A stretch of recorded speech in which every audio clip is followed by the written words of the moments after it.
In questo documento ufficiale trovate tutto. In che modo nacque il programma, che prima di essere esportato nel Regno Unito nacque in America, trovate il coinvolgimento della CIA in quelli che venivano chiamati programmi speciali di guerra biologica e trovate scritto nero su bianco che testarono determinati patogeni sulla popolazione ignara.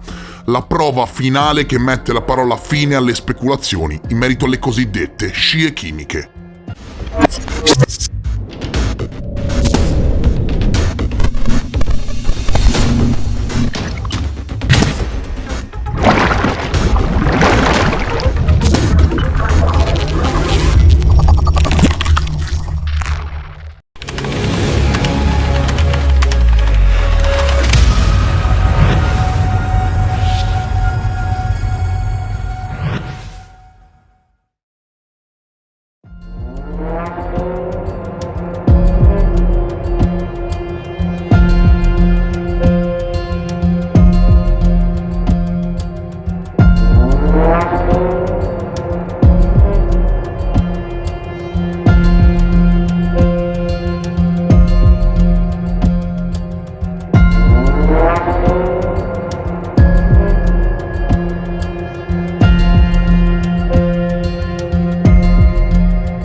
Dai, smettiamola di credere alle teorie del complotto, figurati se i governi iniettano nell'atmosfera sostanze tossiche.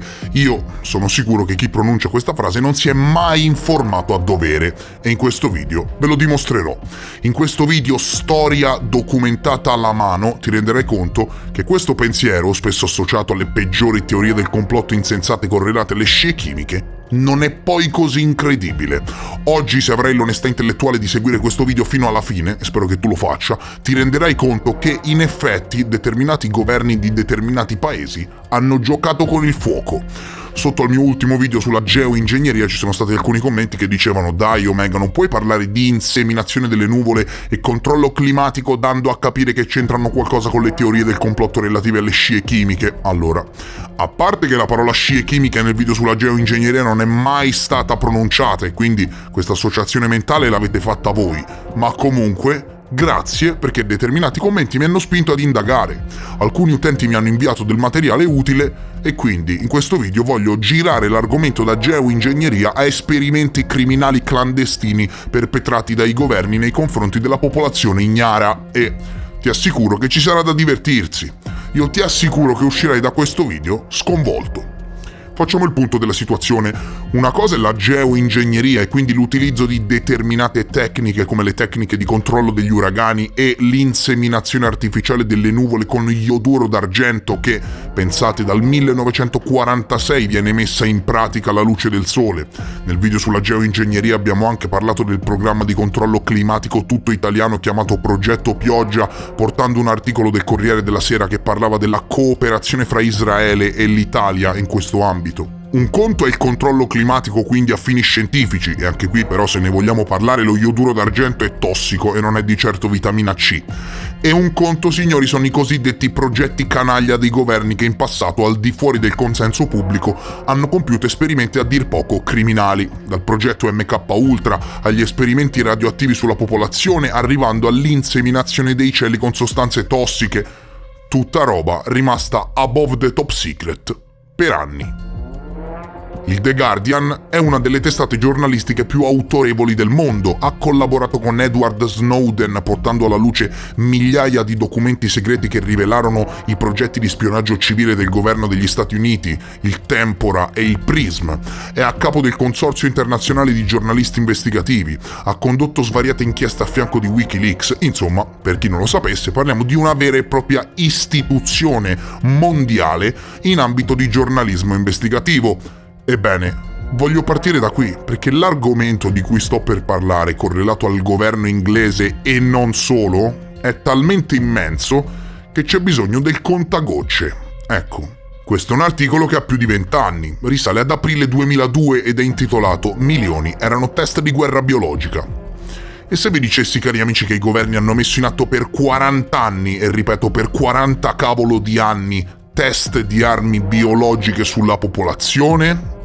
Assurdo, non è così? Fantasie complottiste. Sei sicuro? Io ti consiglio di informarti a dovere. Ve la faccio breve. Il governo inglese, e non solo, ha irradiato la popolazione ignara, ripeto, ignara, con particelle fluorescenti, batteri e altre sostanze per studiare la propagazione di un eventuale attacco con armi biologiche, scoprendo poi che quelle particelle fluorescenti erano fortemente tossiche, cancerogene e alcune imitavano l'antrace, cadmio e altra bella roba. Sulla base di una pubblicazione governativa e di un rilascio dell'inizio del 2000, il The Guardian ha pubblicato questo articolo devastante che dimostra in che modo il governo ha compiuto test di armi biologiche sulla popolazione. Questo è l'articolo più pesante che tu abbia mai letto nella tua vita e siccome è corto direi che possiamo anche leggerlo tutto. Il Ministero della Difesa ha trasformato gran parte del paese in un gigantesco laboratorio per condurre una serie di test segreti di guerra batteriologica sul pubblico. Già qui si parte alla grande, no? The Guardian, ricordiamolo che non siamo sul blog del nerd di quartiere, stiamo leggendo il cavolo di The Guardian. Un rapporto del governo appena pubblicato fornisce per la prima volta una storia ufficiale completa dei test sulle armi biologiche della Gran Bretagna tra il 1940 e il 1979. 40 anni di test. Molti di questi test hanno comportato il rilascio di sostanze chimiche e microorganismi potenzialmente pericolosi su vaste fasce della popolazione senza che il pubblico ne fosse informato. E quindi vedi che, insomma, le scie chimiche, giusto per usare un termine giustamente riconoscibile, non sono poi così impensabili, no? O mi sbaglio? Non penso di sbagliarmi. Molti di questi test hanno comportato il rilascio di sostanze chimiche e microorganismi potenzialmente pericolosi su vaste fasce della popolazione senza che il pubblico ne fosse informato. Cioè, fate un po' voi. Mentre negli ultimi anni sono emersi dettagli di alcuni processi segreti, il rapporto di 60 pagine rivela nuove informazioni su oltre 100 esperimenti segreti. Il rapporto rivela che il personale militare è stato informato di dire a qualsiasi inquirente curioso che i processi facevano parte di progetti di ricerca sul tempo e sull'inquinamento atmosferico e quindi vedete perché sono stato costretto a fare questo video, progetti segreti di guerra biologica mascherati da geoingegneria. E il Guardian ti sta dimostrando che l'amico mega click di quartiere qui presente non fa mai niente per caso. Il rapporto rivela che il personale militare è stato informato di dire a qualsiasi inquirente curioso che i processi facevano parte di progetti di ricerca sul tempo e sull'inquinamento atmosferico. I test condotti da scienziati governativi a Porton Down sono stati progettati per aiutare il Ministero della Difesa a valutare la vulnerabilità della Gran Bretagna se i russi avessero rilasciato nuvole di germi mortali sul paese. Nella maggior parte dei casi, le prove non hanno utilizzato armi biologiche, ma alternative che gli scienziati ritenevano avrebbero imitato la guerra batteriologica e che il Ministero della Difesa ha affermato essere innocue, ma le famiglie in alcune zone del paese che hanno bambini con difetti alla nascita chiedono un'inchiesta pubblica. Un capitolo del rapporto intitolato The Fluorescent Particles Trials, che sta per prove con particelle fluorescenti, rivela come tra il 1955 e il 1963 gli aerei, quindi capito proprio, cioè le scie, gli aerei volarono dal nord-est dell'Inghilterra alla punta della Cornovaglia lungo le coste meridionali e occidentali, rilasciando enormi quantità di solfuro di zinco e cadmio sulla popolazione. La sostanza chimica si è spostata per miglia nell'entroterra, la sua fluorescenza ha permesso di monitorare la diffusione. In un'altra prova con solfuro di cadmio e ossido di zinco, un generatore è stato rimorchiato lungo la strada vicino a Frome, nel Somerset, dove ha rilasciato la sostanza chimica per un'ora.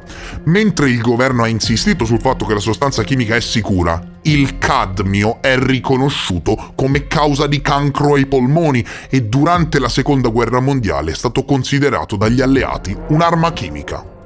Cioè, io vado avanti, poi sarete voi a fare le vostre considerazioni in merito a tutto quello che vi hanno sempre detto. Io come faccio da 4 anni a questa parte vi spiattello in faccia i dati e la realtà dei fatti, poi, che dire, sarete voi a commentare, In un altro capitolo, intitolato Large Area Coverage Trials, che sta per prove di copertura su di un'area più ampia, il Ministero della Difesa descrive come tra il 61 e il 68 più di 1 milione di persone lungo la costa meridionale dell'Inghilterra, da Torquay alla New Forest, furono esposte a batteri, tra cui l'Escherichia coli e il Bacillus globigi, che imita l'antrace, scrive il The Guardian. Questi rilasci provenivano da una nave militare, la Ice Whale, ancorata al largo della costa di Dorset, che ha spruzzato i microorganismi in un raggio di 5-10 miglia. Il rapporto rivela anche i dettagli di altri test nel sud del Dorset tra il 71 e il 75. Questi hanno coinvolto scienziati militari statunitensi e britannici, perché loro sono sempre stati alleati, che hanno spruzzato nell'aria con gli aerei enormi quantità di batteri Serratia marcescens che producono effetti simili all'antrace e al fenolo. Cioè, capito? Batteri simili furono rilasciati in un altro test chiamato The Sabotage Trials tra il 1952 e il 1964. Questi erano test per determinare la vulnerabilità di grandi edifici governativi e trasporti pubblici agli attacchi. Nel 1956 i batteri furono rilasciati nella metropolitana di Londra all'ora di pranzo lungo la Northern Line tra Colliers Wood e Torting Broadway. I risultati mostrano che i microorganismi si sono dispersi per circa 10 miglia. Test simili sono stati condotti nei tunnel che corrono sotto agli edifici governativi a Winterhall. Gli esperimenti condotti fra il 64 e il 73 prevedevano l'attaccamento di germi ai fili delle ragnatele in scatole per testare come i germi sarebbero sopravvissuti in ambienti diversi. Questi test sono stati condotti in una dozzina di località in tutto il paese, tra cui West End di Londra, Southampton e Swindon. Il rapporto fornisce anche i dettagli di più di una dozzina di prove minori sul campo fra il 68 e il 77. Negli ultimi anni il Ministero della Difesa ha incaricato 2 scienziati di rivedere la sicurezza di quei test. Entrambi hanno riferito che non vi era alcun rischio per la salute pubblica, anche se uno ha suggerito che gli anziani o le persone affette da malattie respiratorie avrebbero potuto subire gravi danni se avessero inalato quantità sufficienti di microorganismi. Tuttavia, alcune famiglie nelle aree che hanno sopportato il peso maggiore dei test segreti sono convinte che gli esperimenti abbiano portato i loro figli a soffrire di malformazioni congenite, handicap fisici e difficoltà di apprendimento. David Orman, un ufficiale dell'esercito, chiede un'inchiesta pubblica. Sua moglie, Janet, è nata nel Dorset, vicino a dove si sono svolti molti dei processi. Ha avuto un aborto spontaneo, poi ha dato alla luce un figlio con paralisi cerebrale. Anche le 3 sorelle di Janet, nate nel villaggio mentre si svolgevano i test, hanno partorito bambini con problemi inspiegabili, così come diverse loro vicine. L'ASL ha smentito l'esistenza di un cluster, ma Orman la pensa diversamente. Ha detto: sono convinto che sia successo qualcosa di terribile. Il villaggio era una comunità molto unita e avere così tanti difetti congeniti in così poco tempo deve essere qualcosa di più di una semplice coincidenza. I governi successivi hanno cercato di mantenere segreti i dettagli dei test di guerra biologica, mentre nel corso degli anni sono emerse segnalazioni di una serie di processi attraverso l'ufficio dei registri pubblici. Questo ultimo documento del Ministero della Difesa, che è stato rilasciato al deputato liberal democratico Norman Baker, fornisce la versione ufficiale più completa dei processi di guerra biologica mai realizzati. Ha dichiarato: accolgo con favore il fatto che il governo abbia finalmente rilasciato queste informazioni, ma mi chiedo perché ci sia voluto così tanto tempo. È inaccettabile che il pubblico sia stato trattato come una cavia a sua insaputa e voglio essere sicuro che le affermazioni del Ministero della Difesa secondo cui queste sostanze chimiche e batteri utilizzate erano sicure siano vere.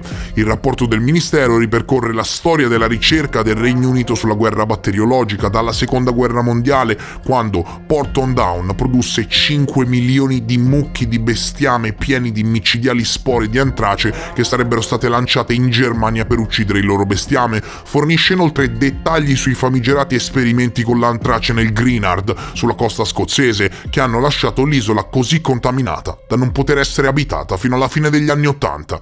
Il rapporto conferma anche l'uso di antrace e altri germi mortali nei test a bordo delle navi nei Caraibi e al largo della costa scozzese durante gli anni 50.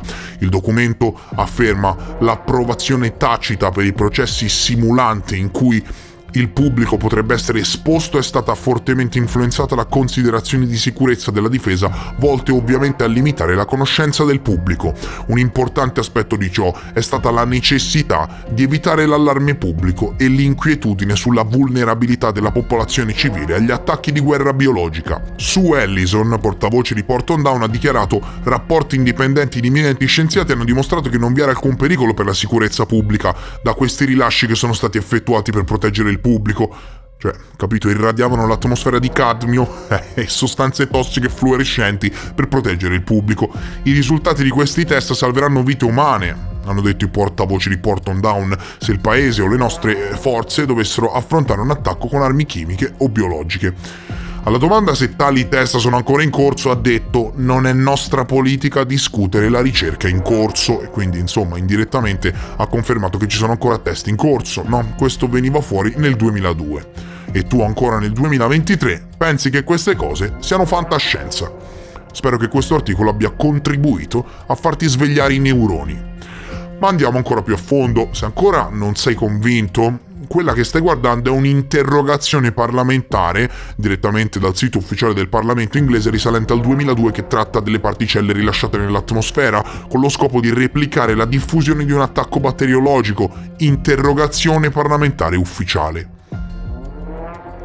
Questo invece è un PDF ufficiale dell'Academy of Medical Science del 1999 invece, che parla di quanto le dispersioni di cadmio nell'atmosfera ti facciano venire il cancro ai polmoni, giusto per precisare, che se no dopo c'è qualcuno che viene e dice che le sostanze irradiate nell'aria dai governi non sono tossiche. Ebbene no, sono altamente tossiche, dal cadmio allo ioduro d'argento, alle particelle fluorescenti, alle sostanze tossiche. E nell'ambito del progetto governativo top secret chiamato Dorset Biological Warfare Experiment, il governo del Regno Unito, e non solo, anche quello statunitense, hanno irradiato la popolazione con il cadmio. Fagli vedere questo video a Jimmy il debunker. Vai, vediamo cosa si inventa. Ci furono varie operazioni, ok? 40 anni di operazioni militari su test di guerra biologica sulla popolazione, e a questo punto dirai: sì, ma stai ingrandendo, ingigantendo una cosa che a quanto pare è stata circoscritta solo nel Regno Unito. Ebbene no. Allo stesso tempo progetti simili avvenivano in ogni parte del mondo, perlomeno all'interno delle nazioni più grandi e potenti del pianeta. L'Operation LAC, Large Area Coverage, è un'operazione del corpo chimico dell'esercito degli Stati Uniti, dei Chemical Corps, che hanno disperso particelle microscopiche di solfuro di zinco e cadmio su gran parte degli Stati Uniti e del Canada per testare i modelli di dispersione e la portata geografica delle armi chimiche o biologiche. Stessa storia, ma negli Stati Uniti, e qui parliamo di aree molto più grandi e di moltissime più persone. Quello che state guardando è un documento governativo ufficiale rilasciato ai sensi del Freedom of Information Act che parla del coinvolgimento degli Stati Uniti nei programmi di test di guerra biologica, in cui si parla nero su bianco, su carte ufficiali, di come irradiavano l'atmosfera con sostanze tossiche. Ma estrapoli dal contesto le cose? No, io non estrapolo dal contesto le cose. Io, a differenza degli altri in Italia, ti spiattello davanti le cose, davanti agli occhi, e ti dico senza giri di parole a cosa si riferiscono. In questo documento ufficiale trovate tutto. In che modo nacque il programma, che prima di essere esportato nel Regno Unito nacque in America. Trovate il coinvolgimento della CIA in quelli che venivano chiamati programmi speciali di guerra biologica, e trovate scritto nero su bianco che testarono determinati patogeni sulla popolazione ignara. La prova finale che mette la parola fine alle speculazioni in merito alle cosiddette scie chimiche.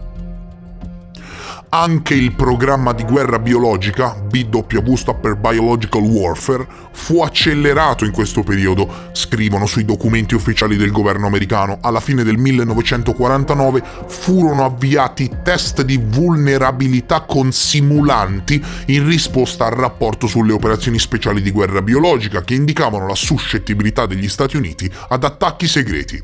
Il primo grande test di vulnerabilità, scrivono, è stato condotto nella baia di San Francisco impazzisco, nel settembre del 1950, utilizzando i simulanti BG ed SM e particelle fluorescenti.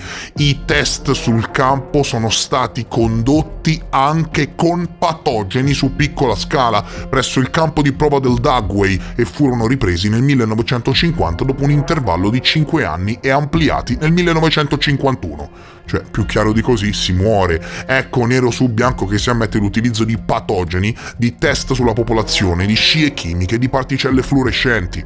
In questo documento, signori, c'è davvero tutto, proprio tutta la storia documentata in merito ai programmi segreti di guerra biologica, dai campi di addestramento, ai corpi impiegati, tutto, signori, qui trovate tutto. Wall Street Journal, 22 ottobre 2001. Dai microbi ai falsi attacchi. Anni fa i militari hanno spruzzato germi sulle città degli Stati Uniti. Questa, signori, che cos'è? È una mega inchiesta super documentata con link, rimandi, documenti, studi e analisi fatta dal famoso giornale americano in merito ai programmi sopracitati, programmi clandestini che hanno testato programmi di guerra biologica sulla popolazione. In un rapporto del 1951 l'esercito scrisse che un attacco biologico sugli Stati Uniti potrebbe essere lanciato dal mare e infatti il Wall Street Journal racconta che l'obiettivo di tali programmi era vedere cosa sarebbe potuto accadere in un vero attacco di guerra batteriologica. Test di vulnerabilità, capito? L'esperimento che ha comportato l'esplosione di una nebbia batterica sull'intera città di 49 miglia quadrate, scrive il Wall Street Journal, è avvenuto infatti da una nave della Marina Militare e si profilano veramente degli abomini. Se ne parlava già alla fine degli anni 70, pensate un po', ho recuperato per miracolo questo articolo dall'archivio del Washington Post, altra testata giornalistica immensa nel paese, che cercava correlazioni fra la comparsa di stranissime malattie in Florida alla fine degli anni 70 e gli esperimenti governativi di dispersione di tossine nell'atmosfera. È bene capire, cari signori, che c'è una storia immensa dietro alla singola parolina scie chimiche, ok? Ci sono test di vulnerabilità dei governi in merito alla guerra biologica, ci sono veri e propri corpi speciali dell'esercito che si occupavano di questo. Ecco, io, sai com'è, prima di bollare determinate cose come teorie del complotto, consiglio di studiare, di informarsi e di aprire gli occhi. E sai qual è il bello? Ma lo vuoi sapere qual è il bello? Il bello, signori, è che questa diventerà una serie. Anzi, è già una serie, ok? Non so ancora se in 3 o in 5 episodi, ma in ogni episodio porterò diversi esperimenti tremendi perpetrati dai governi nei confronti della popolazione. E nel prossimo episodio parliamo di radiazioni. Mi raccomando, rimanete connessi, lasciate like se avete apprezzato questa indagine unica al mondo e supportate il mio operato qui su YouTube in ogni modo possibile. Fate sì che questo spazio virtuale venga valorizzato e supportato. Non fare il tacchino e lascia un like a questo video. Se vuoi vedere gli altri episodi della serie, fammi vedere dei risultati. E cosa più importante, spostati nella sezione commenti e spendi un minuto della tua vita per lasciare un commento in merito a ciò che hai appreso. Io vi mando un grande abbraccio, vi ringrazio per essere stati con me e vi rimando al prossimo episodio. Adieu!